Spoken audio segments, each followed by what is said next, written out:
Doutor Sandro. Olá. Tudo bem, meu querido? Prazer, como vai? Tudo bom? Prazer todo nosso. Mais uma vez estar te recebendo aqui na nossa sala. Sempre uma satisfação, né? Você viu Hoje... aí me entregando? Tá vendo? E vamos ver se realmente essa comida é boa, né? Vamos falar a verdade, doutor Fala a Sandro. verdade. Só vamos rodar se realmente merecer. Isso aí. Não é verdade? Se não merecer, pode ser apresentadora, pode ser cantora. Doutor Sandro, o papo de hoje é muito pertinente. Nós estávamos conversando nos bastidores. Sim. E eu fiquei muito assustado com o que o doutor Sandro já me adiantou sobre o índice de suicídio no Brasil e no mundo. Nossa, é algo estrondoso, doutor Sandro. Primeiro, é muito importante, eu parabenizo todos da emissora por abrir, né, por permitir que a gente aborde um tema tão complexo, né, e tão pouco falado. Por mais que na última década a campanha de prevenção ao suicídio ela vem ganhando uma certa notoriedade, ainda o índice é muito alarmante, é muito preocupante e precisamos realmente falar, levar informação de relevância, informação de qualidade a todos vocês aí em casa que nos escutam. E, doutor Sandro, qual que seria um dos motivos maiores que causa na pessoa a vontade de suicidar? Então, primeiro, a gente precisa deixar claro que ninguém tem vontade de tirar a própria vida. Sim. Né? Eu acho que o indivíduo, para ele começar a pensar em tirar a sua própria vida, é devido a um grande sofrimento. Então, o que eu entendo enquanto profissional, eu clinico há 20 anos, e o que eu entendo enquanto profissional, e acompanho muitos pacientes, né? Eles querem eliminar a sua dor, eles querem eliminar a sua angústia, né? Eles não querem tirar a própria vida realmente, mas devido a esse desespero, as pessoas acabam realmente chegando a cometer, a tentar acabar com a própria vida. Outro fator, outra estatística muito importante, outro fator determinante é que quase que na totalidade das pessoas que tentam o suicídio, tentam algo contra a sua própria vida, essa pessoa está acometida por um grave sofrimento psíquico. As doenças mentais, os transtornos comportamentais. Então, é algo que está muito associado. Aí quando você me pergunta, Renato, o que leva uma pessoa, qual a principal causa, não existe uma única causa. Não existe uma única causa, são fatores múltiplos, né? Mas a gente pode associar a quadros psiquiátricos, depressão severa, transtorno afetivo bipolar, uso e abuso de drogas, transtornos de personalidade, abuso infantil, maus tratos, condições financeiras, traumas, tragédias. Podemos dizer também complexo de inferioridade, porque eu já tive casos de pegar, mais da parte das mulheres, né? De elas se sentirem inferior por ter cabelo duro, ou por ser negra, ou por ser gordinha, e falar assim, eu quero tirar minha vida porque eu sou feia, eu me sinto inferior a todas as minhas amigas que têm cabelo liso porque são brancas.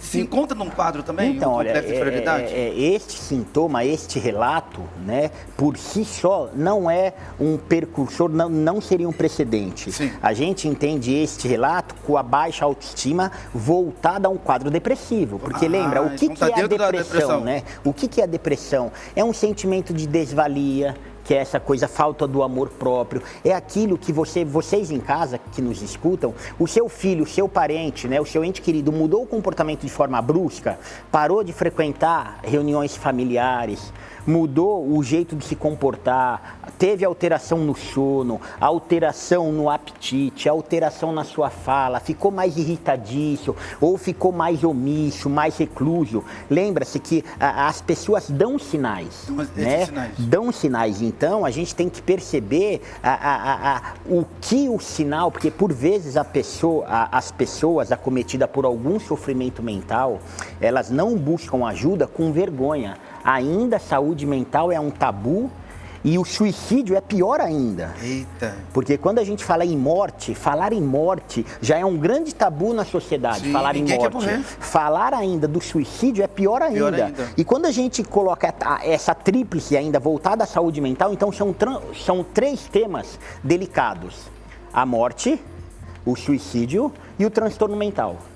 Então, mas é de extrema relevância a gente informar, porque também os estudos mostram que ninguém se mata, ninguém tira a própria vida de um dia para a noite de uma forma abrupta. As pessoas, elas primeiro idealizam o suicídio. As pessoas primeiro passam, as estatísticas mostram que a pessoa que tentou o suicídio, ela tentou pedir ajuda médica, ela estava geralmente se tratando, chegou a pedir ajuda para um amigo, para um familiar. Então, dificilmente, é claro que a gente não pode generalizar os casos, mas a grande estatística, as pessoas dão sinais, as pessoas falam a respeito de um sofrimento, ok? E a gente precisa dar atenção. Entendi. Eu sei, doutor, que há casos e casos, mas eu posso acreditar numa pessoa que chega para mim ou chega para você e fala assim, ou pessoalmente, pela ligação, eu quero me suicidar por um problema, vou botar aí, ou desemprego, ou traição no relacionamento, ou vida financeira. Mas só que há uma diferença da pessoa falar chorando, né, porque você vê que a pessoa está desesperada e ela está chorando ali no desespero e querendo se suicidar. E é muito diferente a pessoa chegar assim, tranquila, natural, e falar para você assim, doutor Sandro, então Renato, eu quero me suicidar porque eu estou passando, nossa, eu acabei de descobrir a traição do meu marido ou da minha esposa. Eu posso acreditar nessa pessoa? Então, a partir do momento que a pessoa fala. A gente, profissional de saúde, eu indico a todos que estão nos ouvindo, qualquer sinal, qualquer ideação, qualquer pensamento, independente da reação de fala, escute. Eu acho que a melhor iniciativa, né, a melhor prevenção é você ter um ouvido apurado, um ouvido empático, né? O que é empatia? É a gente olhar a dor do outro nos olhos dele. É a gente ter empatia, porque não quer dizer que a pessoa não esteja chorando, que ela não está sofrendo. Não quer dizer que a pessoa esteja aparentemente calma, fisicamente calma, que o seu sofrimento não está ocorrendo por dentro. Então, a pessoa falou não precisa nem falar em tirar a vida, ela pode falar que perdeu a vontade de viver, já é um grande sinal. Fala assim, olha, eu não sinto mais vontade de viver. A vida, para mim, perdeu o sentido. Perdeu o sentido. Isso aí nós ouvimos direto, doutor. Isso já é um grande sinal. E aí, a gente, enquanto profissional, a gente tem que ter habilidade para... Mas perdeu o sentido por quê? Por que esse sentimento? Né? Em qual momento isso começou a estar presente? Este sentimento, este pensamento, ele te acompanha o dia inteiro? Te acompanha durante semanas ou é um pensamento aqui, um pensamento lá? Qual o sentimento que este pensamento te gera? Aí a gente, com perguntas abertas, não perguntas diretas, a gente consegue ir pegando mais informação. Porque, volto a dizer, o suicídio, a pessoa, quando realmente ela quer cometer o ato, ok? Ela já está com esse sofrimento muito tempo, né? Ela já está sofrendo há muito tempo. E agora okay? E pelo desespero, por ela não ser ouvida, por ela entender realmente que a vida não tem mais saída, que as portas estão fechadas, que ela não tem a quem conversar, que ela não tem a quem pedir ajuda, que ela não tem ninguém a escutá-la, aí o sofrimento dela aumenta. Entendi. Eu estava dando uma olhadinha na estatística, que, se eu não me engano, acho que de 2015 para cá, aumentou absurdamente o índice de idosos se suicidando e também de adolescentes. Sim. Os idosos, nós podemos dizer, doutor Sandro, que se sente sozinho, passa por um momento de rejeição, muitos dos filhos não querem cuidar, porque faz as necessidades até mesmo nas suas próprias roupas, não querem limpar, não querem cuidar deles. Então eles se sentem o quê? Abandonados. E chega um ponto, o próprio idoso chegar e falar assim, vocês vão sentir muita falta de mim quando eu morrer. Né? Fala muito isso. Mas até no caso do idoso, até nós entendemos. Mas por que nos adolescentes? Qual que seria o motivo do índice absurdo de suicídio do adolescente? Então, volto a dizer, são várias causas, não existe uma única causa. O suicídio, ele é algo prejudicial em qualquer idade. tanto o adolescente, tanto o jovem, Sim. o adolescente, o adulto jovem, né, na maior idade, na velhice, a qualquer momento, né, interromper a própria vida através do ato do desespero, do suicídio, é algo muito ruim.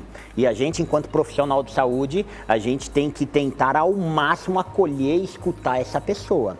Agora, o jovem é devido a este mundo o qual estamos vivendo. O que eu escuto muito no consultório é a falta de escuta em casa. O jovem, ele se sente sozinho. O jovem, por vezes, os familiares e os amigos próximos não aceitam o seu jeito de viver. Seja o jeito de vestir, seja o jeito de se alimentar, seja a sua orientação sexual, Verdade. seja a sua orientação religiosa. Seja assim, a gente, enquanto profissional, a gente não pode julgar.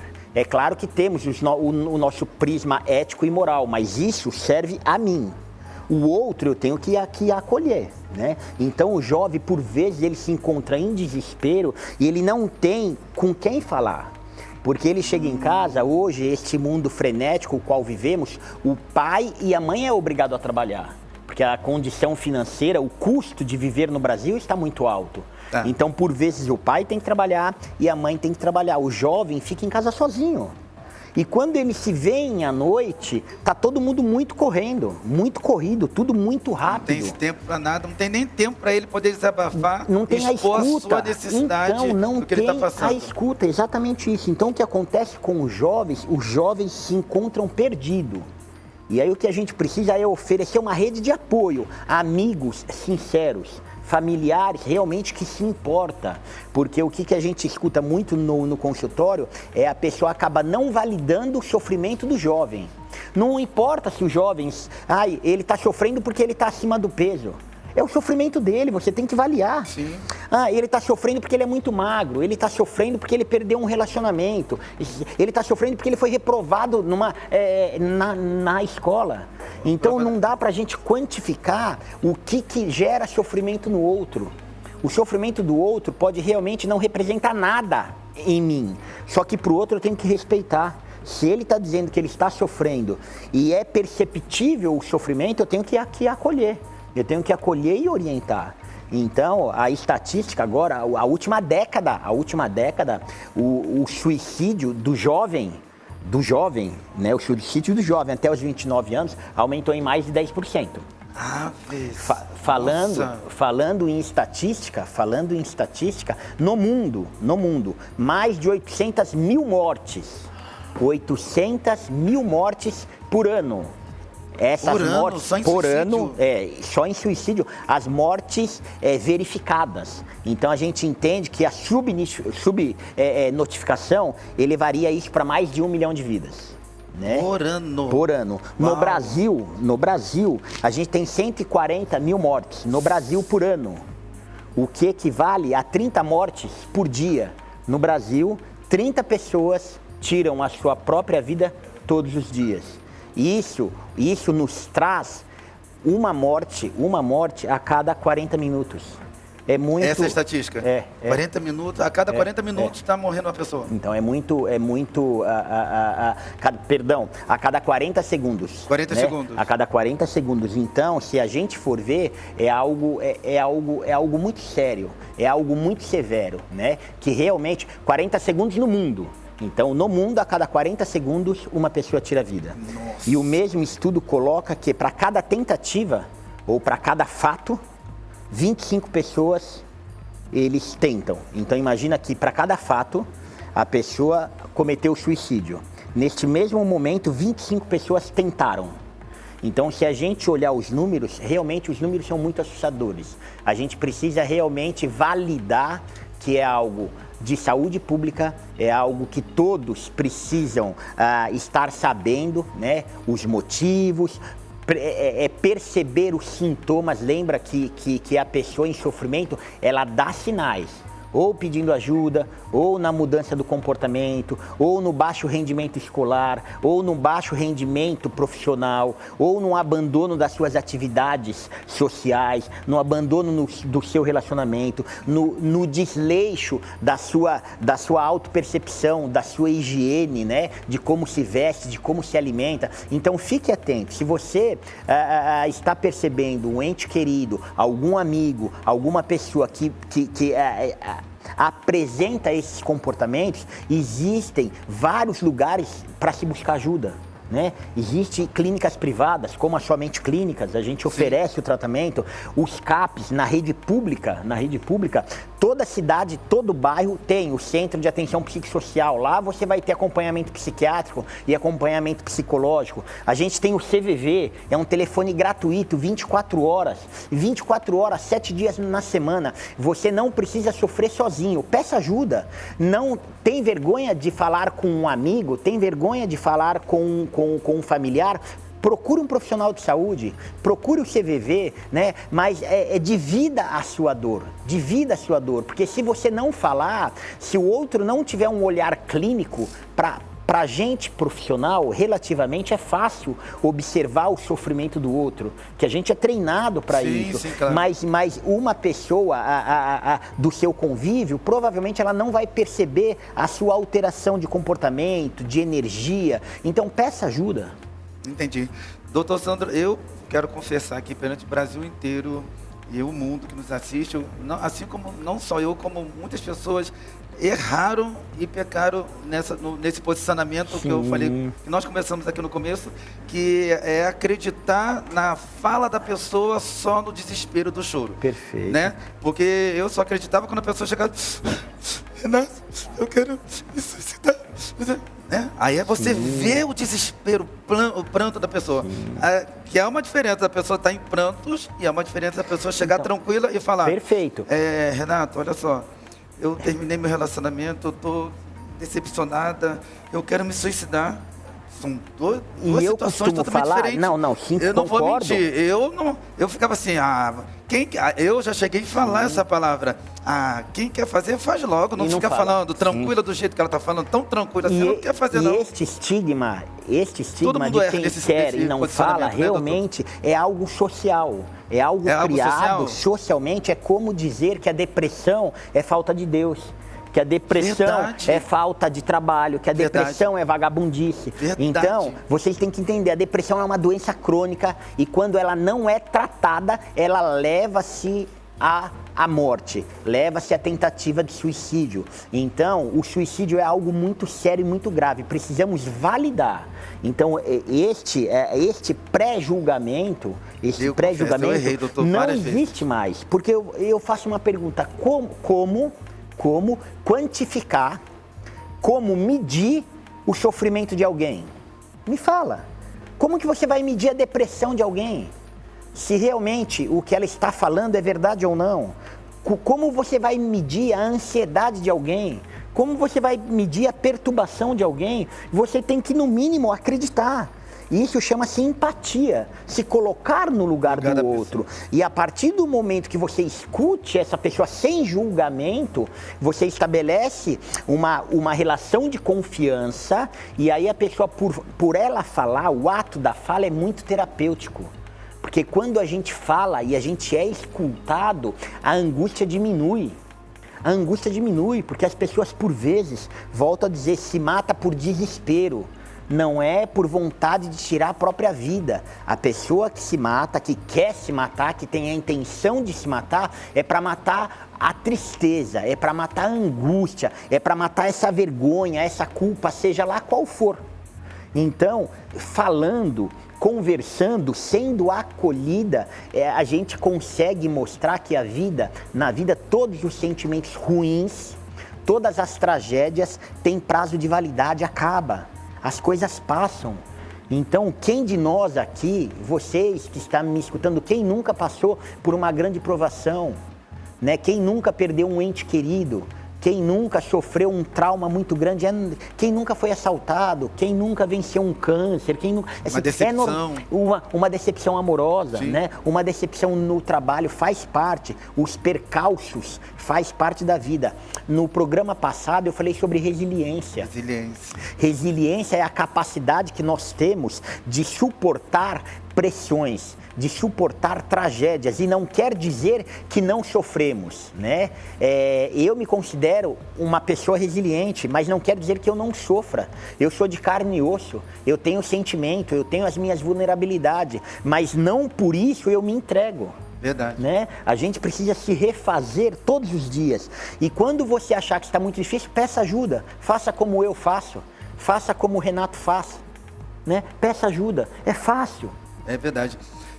Doutor Sandro, qual que seria a ideia ou então a atividade que você estaria passando, até mesmo para quem está nos assistindo agora? Sim. Hoje, em pleno feriado, possa vir a ter uma pessoa nos assistindo em todo o Brasil, no mundo, e Sim, com claro, vontade. claro. Poxa, eu parei agora a televisão, ligou a televisão, passou o canal e estava falando exatamente Perfeito. sobre esse tema, suicídio, e ela estava querendo se suicidar. Teria alguma ideia, alguma atividade que você estaria passando para essa pessoa, para ela fazer uma ocupação na mente dela? Se você está pensando em tirar a própria vida, peça ajuda. Né? Peça ajuda. Primeira coisa é você dividir essa angústia, este medo com alguém. Primeiro passo. Segundo, você precisa realmente entender da onde vem este sentimento. Como eu disse anteriormente, caso você venha sofrendo de depressão há um tempo, sofrendo de ansiedade, algum luto, alguma perda, precisa-se de ajuda. Converse com um familiar, com um ente querido, converse com um amigo, converse com um profissional de saúde. Neste momento, o pior é ficar sozinho. Neste momento, o pior é não dividir o seu medo, a sua angústia, a sua frustração com alguém que você confia. Não confia em ninguém, pega o telefone e liga para o CVV. Liga para o CVV, é um telefone gratuito, 24 horas, 7 dias na semana. Vai ter alguém lá te escutando com empatia, horas, 24 horas. 24 horas. Com alguém com empatia, vai estar te escutando, aí você poderá dividir essa angústia com alguém.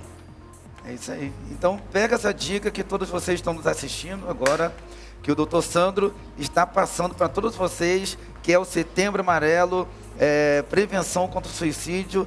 Vamos repreender e cancelar, olha aí, ó, Setembro Amarelo na Somente Clínicas. Dr. Sandro Massini vai estar passando agora o telefone de contatos. Olha aí, você não está sozinho, todos pela vida. Perfeito. É isso aí, né, Dr. Sandro? As nossas plataformas digitais, somenteclinicas.com.br, o meu Instagram, o meu Instagram é o meu nome, Sandro Massini, você me encontra nas redes sociais, tanto no Instagram como no YouTube. É um prazer estar aqui, poder levar informações para vocês, e lembre, você não está sozinho.